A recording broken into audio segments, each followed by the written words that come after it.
Okay, good morning, good afternoon, whatever it is, wherever you're at. Hell, I'm still trying to get my computer out. I got to get a better table to work off of doing this. But for right now, we got to use what we got. So we got 3 movies for you today, and you've probably seen the posters already. I've got Ant-Man and the Wasp, the movie. I've got Doc Hollywood, and this microphone feels weird. Then I've got, what was this one? Chronicles of Riddick. Well, couldn't have a weirder or more mixed up group of movies for us to talk about today. So, let's just go ahead and do that. Yeah, right after we do the little housekeeping kind of stuff that we've been having to do lately. Okay, you're going to have to go ahead and subscribe and like this page because, that's the only way I'm going to be able to keep going is if we get subscribers and people watching these videos. Video watchership has been coming up, but we need to go higher and higher. And we need to make it a bunch. I don't know what the limit is, but we're going to find out what it is. Ooh, look at that.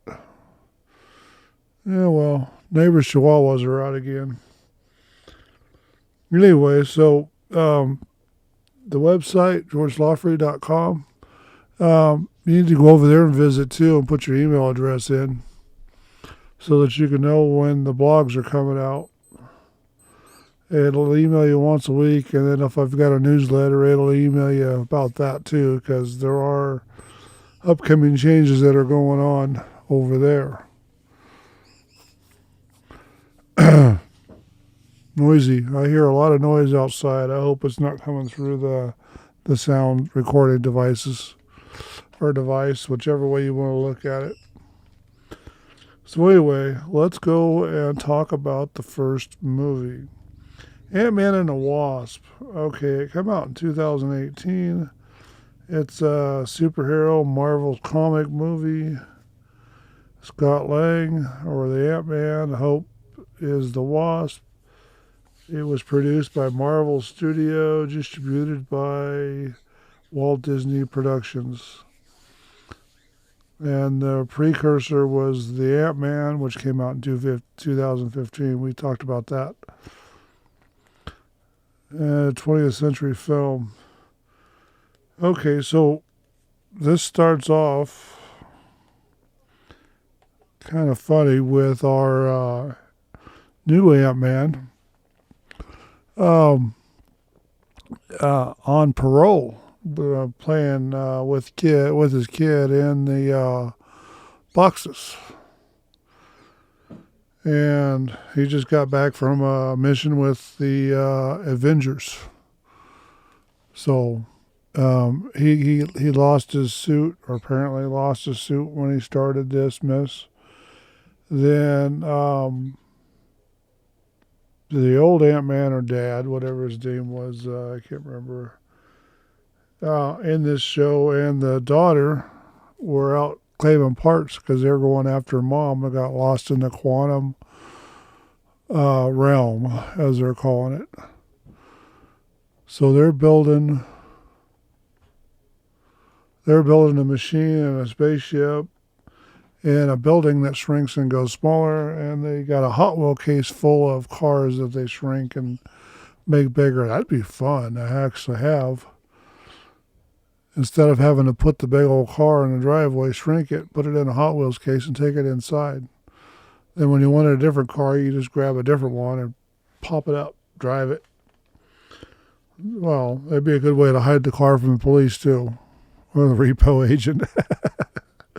But anyway, so they join forces, and then so our Ant-Man can't leave his house for any reason whatsoever. The way this thing starts, he gets a premonition or a vision or a memory, whatever way you want to look at it, of some girl being chased into a closet and hiding, and Mama going to find her, and they show that the original part where the original Wasp gets because the original Ant-Man couldn't get his regulator to shrink small enough between the molecules to disable a Russian missile.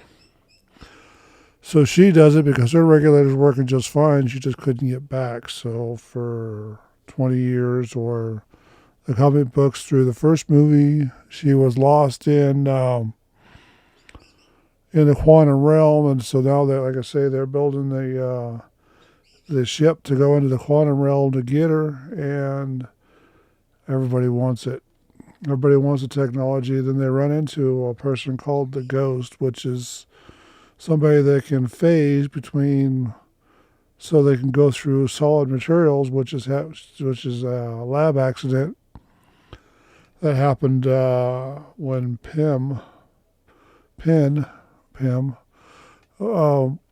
Dr. Pym was in the military doing experiments, and I guess it was a lab accident according to the movie. So they're trying to get the quantum technologies from them. Bad guys are also chasing them to get the stuff. So it's a high action movie. Then apparently our new Ant-Man has partners that have a security business. I got to roll my page. And, while he's stuck on parole and he can't leave the house with his foot up in the air with an anklet monitor. Yeah, his friends are running a security company, putting up security cameras to protect people from that. So they get him out, and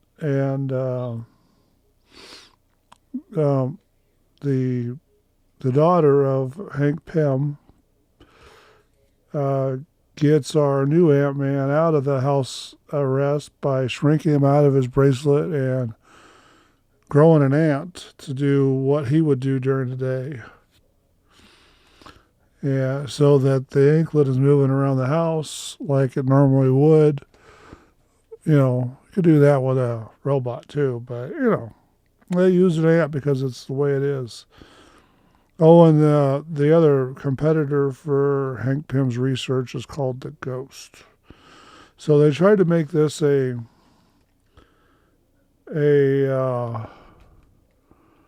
adventure, an action-adventure flick. So anyway, they fight throughout the movie. Our Ant-Man with his old suit has sizing problems, so he gets to go half the size, about the size of a kid in a school running around trying to get his trophy that says he's the greatest grandma in the world. Yeah, greatest grandma.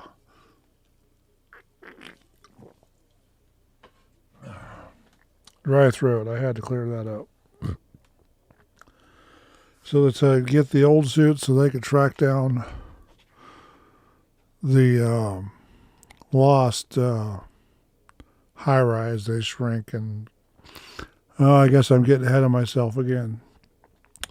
So the Ghost and her father, caregiver, whatever, they end up finding Hank Pym and his research lab skyscraper suitcase.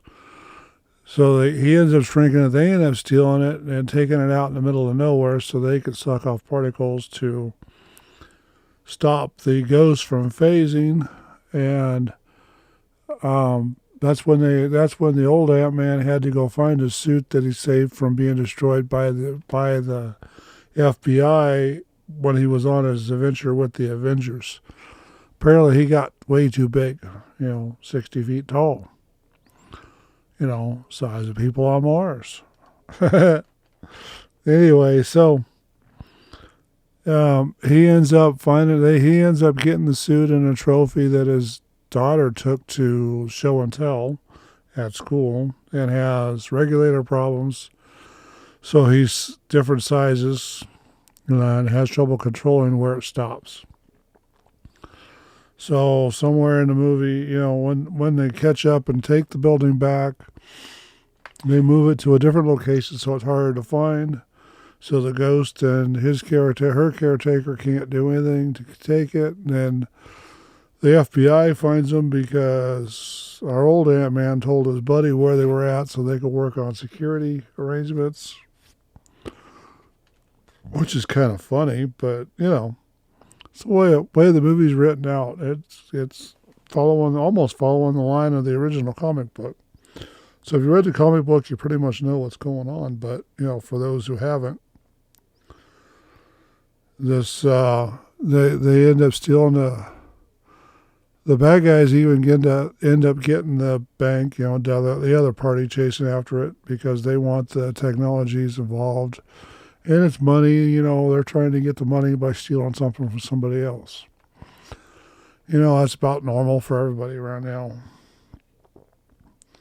Anyway, so our old Ant-Man ends up, while he's out and running around with the Wasp, they end up tracking down, towards the end of the movie, they end up tracking down the building because the bad guy gets it, runs across, car chases, and they used a tow truck or a flatbed truck as a skateboard. I guess that's the best way you want to say it. And then our old Ant-Man tracks it down and finally finds it. He jumps into the water and shrinks too far and goes plump into the water, pop, and then another scene comes along and he's swimming like a dolphin and he's 60 feet tall.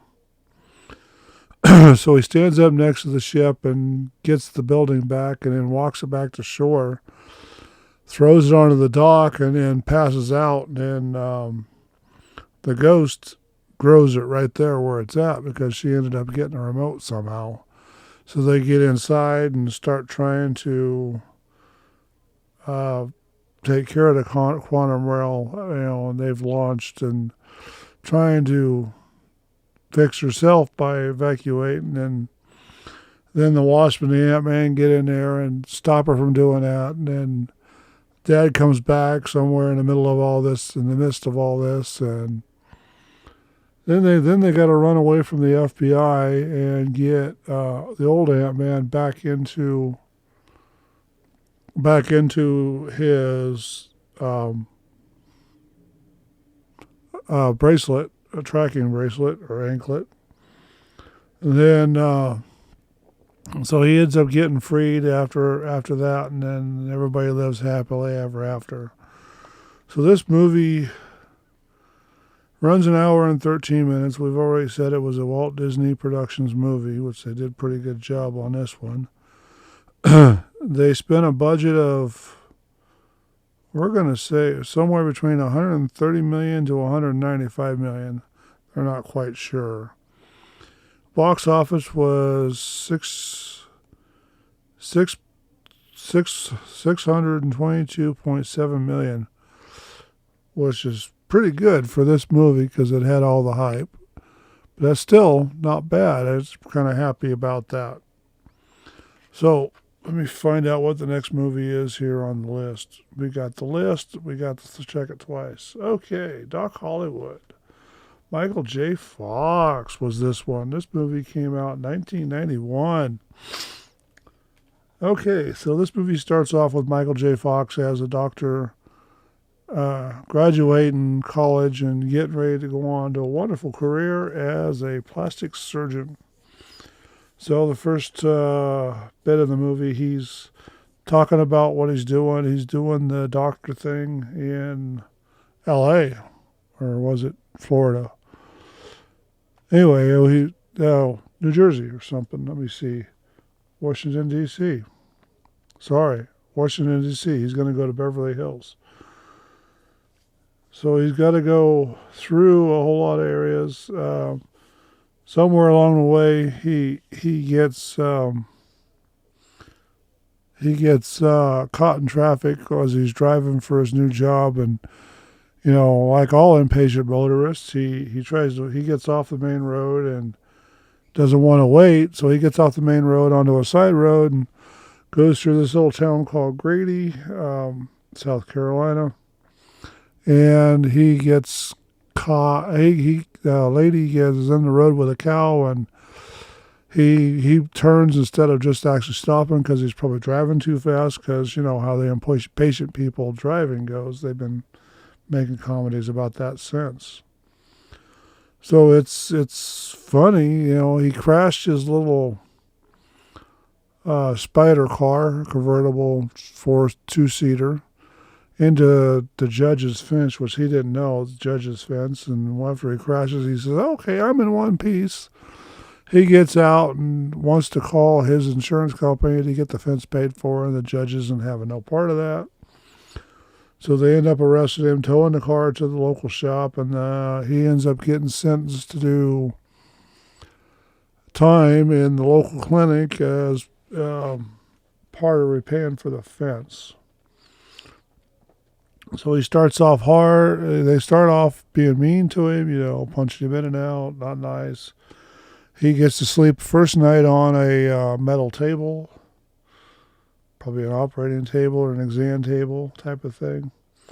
And then the second night they give him his own house by the beach, and a bunch of ladies go over and talk to him about a quilt, a friendship quilt, and they finish it up with him sleeping, and they leave it with him because he's under it. And then when he wakes up in the morning, he gets to go outside, and naked woman comes out of the water while he was still trying to wake up outside, figuring out where he's at. Then the other doctor that's there is named Doc Hogue, and they go back and forth through the movie, which is kind of funny to watch. There's two girls trying to vie for the Doc Hollywood's attention. The kind of normal thing. And then there's another insurance agent that's always talking. He goes into the restaurant, and they're doing everything they can to convince him to stay in Grady for $30,000 a year instead of going to L.A. for, $600,000 a year. If it was purely about money, it would probably be a no-win. So the shop has fun fixing it. It turns out to be the oil pumps burn out, so they had to trade and do all this. That he gets a pig and trades the pig, gets the pig back. It's just kind of don't know what they want to do. The mayor's daughter gets sweet on him, and the other girl gets sweet on him that walked out of the water naked, undressed. This is actually a PG movie, believe it or not, but this is actually kind of funny. It's a pretty good comedy. Towards the end, he gets in, saves the old Doc Hogue's life because he has a heart attack. Then they release him towards the end and send him on down the road. He ends up making it to L.A. without the car, of course. Then the mayor's daughter takes the car, and Hank takes the car to him there, and then they show him on the phone trying to call back, listening to the weather there, or the report on the phone there, because at that point you could actually call the small town's phone number and they would give you the weather report on a voice recording over the phone, and they'd change it daily to find out what's going on with the weather in your small town, which is pretty good, especially if they didn't have very good TV. And according to this movie, they didn't at the time, because they didn't show one person watching TV. So anyway, he ends up getting back to Grady and going after the girl he fell in love with, and I guess you could call it a happy ever after story. This is a 1991 movie, and I would like it if everybody would go watch it. Links are at georgelawfrey.com. Just click on the picture on the blog with this movie in it, which would be almost the same title name as the video. So the budget was $20 million and it made $54.8 million in the box office.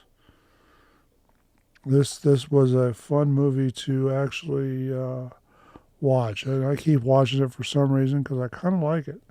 And for whatever reason, I'm not being very chatty about these movies today. Must just be an off day.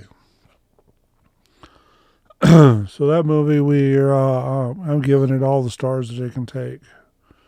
So I like it. It's a comedy. So the next one is the Chronicles of Riddick, and it's a science fiction action film. And it tells me who made it. Okay, let's see. What do we got here? 5 years after exploding a dark planet, Riddick is hiding from bounty hunters. So he gets captured, ends up going back to the planet. He has to deal with another group was landed there called the Necromongers that are intent on destroying everything. Riddick gets caught eventually by the bounty hunters there after he kills a lot of the Necromongers. Then he gets taken to a place called a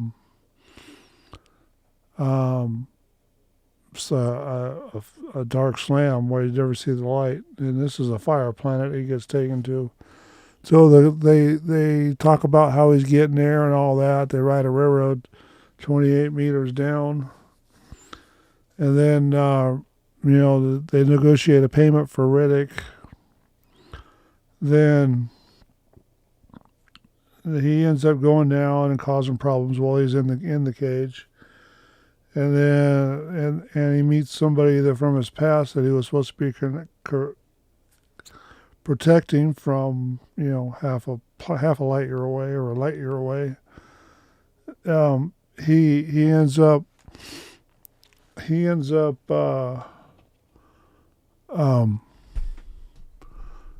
escaping from this planet after the bounty hunters and the guards shoot it out, and the guards take running down the thing. They took away they lost the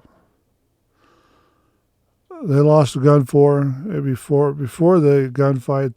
They found out that the Necromongers were following Riddick because they left the planet and they considered Riddick one of their prisoners because they was going to convert him into a Necromonger so they could go conquer the galaxy and go find the universe.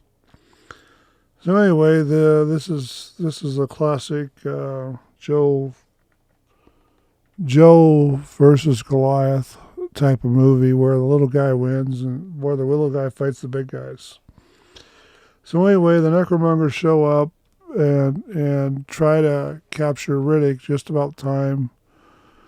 A little bit after. So they run across the surface after finding out the guards are running up the tunnel to try to take the ship, and they run across the surface trying to beat the guards to the ship so they could get off the planet. And then that's when the Necromongers show up. They kill the guards and just about everybody.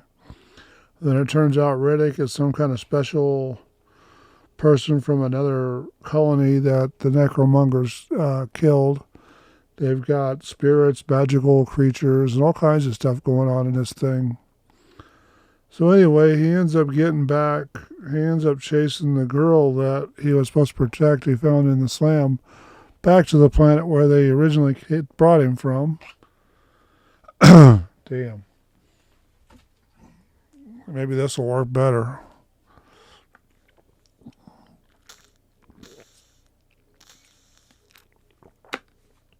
Okay, let's try that. Back to the original planet where they got him from. And so he ends up infiltrating the ship where they're at and to get her back, and he gets caught after he kills one of the best guards. And then after he goes and visits what they call undead, and the undead say kill the whatever he was. then the guy that's running or leading the undead, the monarch, the king, whatever you want to call him, says kill the Riddick, and then Riddick goes to fighting and kills all them, and then he ends up in the Great Hall after the guy. And they had a big old fight scene towards the end, and this guy's doing all kinds of weird transposition, moving fast type of thing, where he's in one place at one time and two places at the same time, so you really don't know where he's at. Towards the end, he ends up killing it, and you keep what you kill. His girl ends up dying, and apparently he beat the big guy. He got control over the Necromongers, and that's where they leave it until we find the next Chronicles of Riddick. And we'll get into that as we get going. So that's all the movies I have for you today. I'm going to try to cut them back to 2 movies every time instead of 3, because I don't know if it's me, but it doesn't seem like I'm getting a lot of visitors for these movies.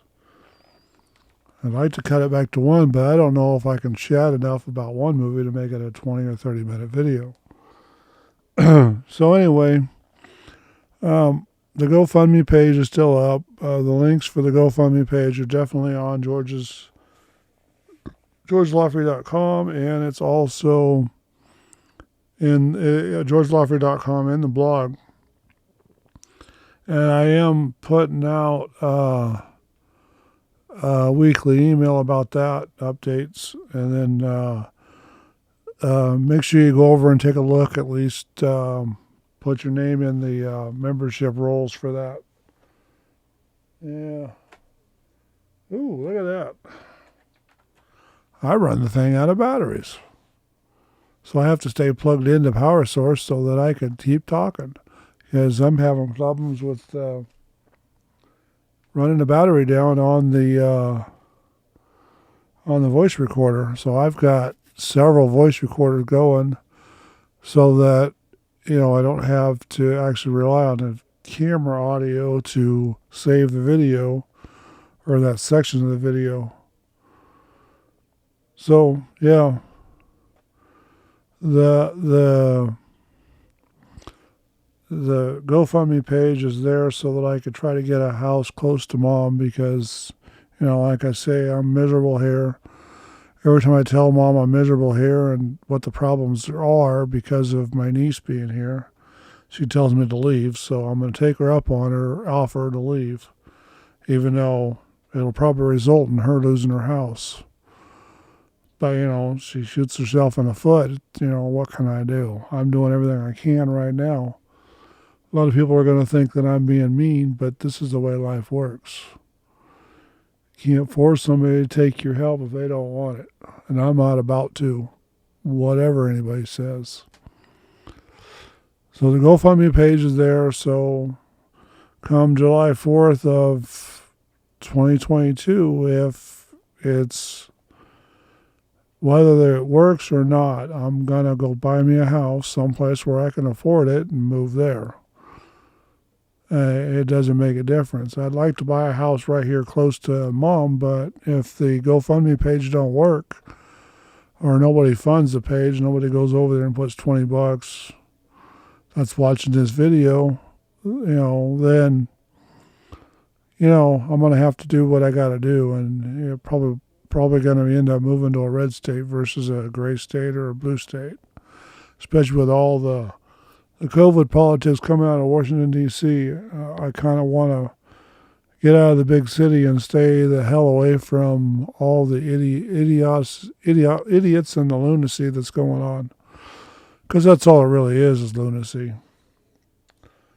They really don't know what they're doing because nobody really paying attention. They're just all scared and don't know how to be unscared. Anyway, so we're going to go ahead and conclude this one, call this the end. And hopefully everybody stays safe and avoids the virus and stays out of the politics. And we'll see if those 2 dogs are going to fight. Anyway, we'll talk to you later. Bye.